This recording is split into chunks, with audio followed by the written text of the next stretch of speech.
Early in the 19th century, one of Britain's leading schools suffered an almost total breakdown in law and order. The oldest boys waited until most of the staff had left the school grounds on a Saturday, went over to the headmaster's house and barricaded it up so that he couldn't get out.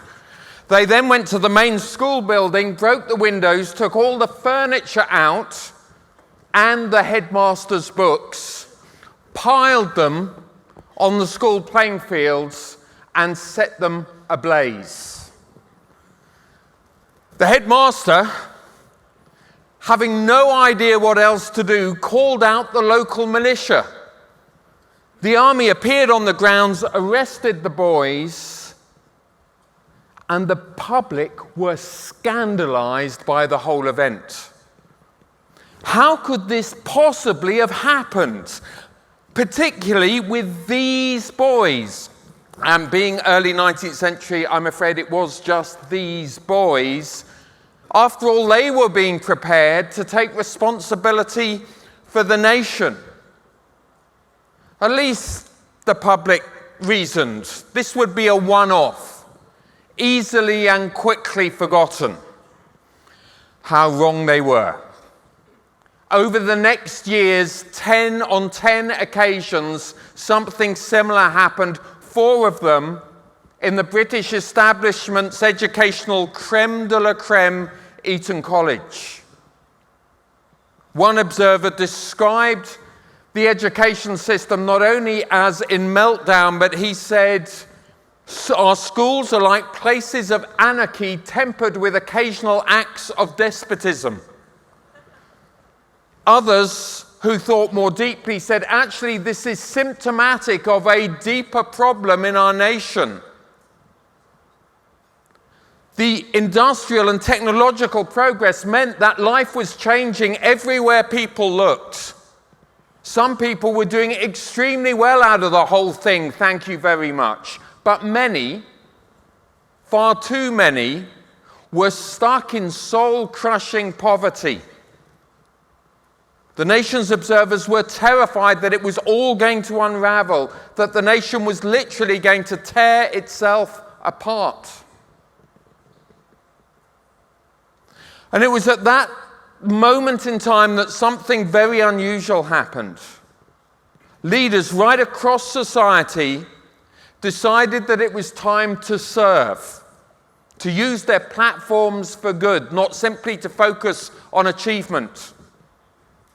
And over the coming decades, structures were to be renewed, institutions were to be reformed, many were to be lifted out of poverty. And I would imagine you, like I, wanted to ask, well, how did it happen and where did it happen? Historians will tell us it never happens just with one person in one institution. But if it did, the place it would have been centered was the school that had experienced what had been called the Great Rebellion, where the boys had locked the headmaster in, and which was called Rugby College, and the new headmaster, Dr Thomas Arnold. And it's my conviction that Dr Thomas Arnold can be an inspiration to us all, and his methods, which as much as any other brought about renewal in our nation, can be a model for us as we think about Australia and other nations surrounding. He started by taking responsibility for his institution. He significantly increased the pay of his staff so that they didn't have to worry about doing other jobs. He gave a sense of purpose to his boys and their education. He said, when you leave here, you're to go out and you're to make life better, more noble, and less mean. He understood that if you wanted to change things, you needed to renew the culture, and he was sending his boys out to do that. If they were going to do that, they needed to be educated. So he reshaped the curriculum, still with classics and lessons that have been taught for generations, but also with the new subjects that were vital to leadership in a new age. And he kept saying this to his students: character matters. He said, you're going to have placed in your hands machinery and technology more powerful than anything anyone's ever experienced before. He said, the only thing that will make a difference as to whether it's used for good or for evil is the character of those that hold it. And so Rugby School started to turn.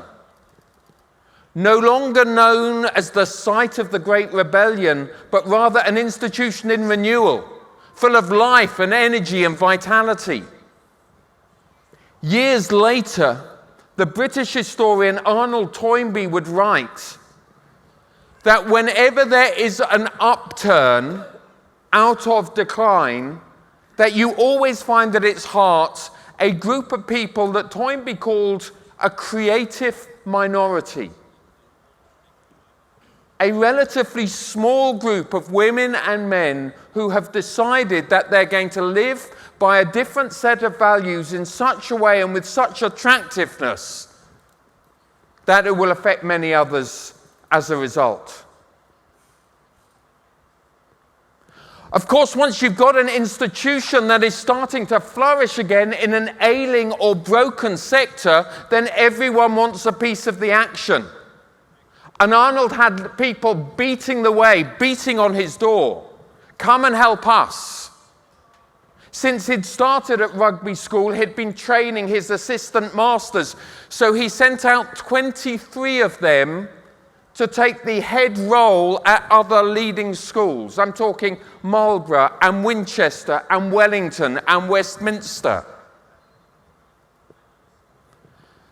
And once these teachers were in place, they started not only renewing that institution, but they linked arms right across the sector.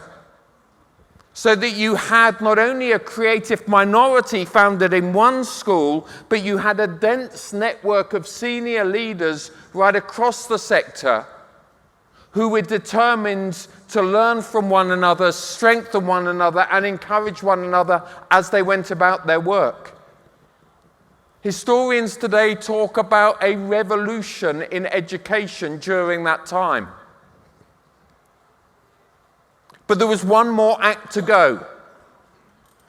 It took a few years, but of course, it wasn't too long before students started graduating from all these schools.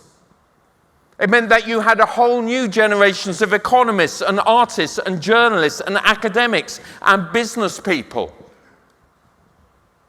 And they started their work in the renewal of their sectors. And of course, they joined arms too. And you had a broader, not just in one sector, but a broader network, a dense network of senior leaders. It was said by his biographer that Arnold's influence was incalculable. And that mediated through first this creative minority and then through these two dense networks of senior leaders, that his influence seeped into the very foundations of mid-Victorian Britain. Wouldn't it be wonderful if the leaders in this room and in this nation set about taking responsibility for their institutions in just the same way?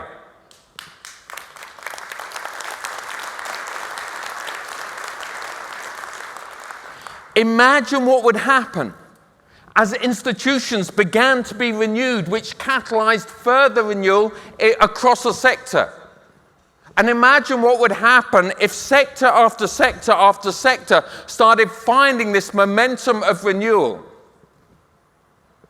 And we were able to say, in decades' time, it was out of that work, that patient, enduring, persevering work, that renewal seeped into the foundations of mid-21st century Australian life. We think this is a civilizational moment. We also think the future remains in our hands. And we want to invite every one of you to put your hands to the till, to take responsibility, and let us work together for the renewal of our civilization. Thank you very much.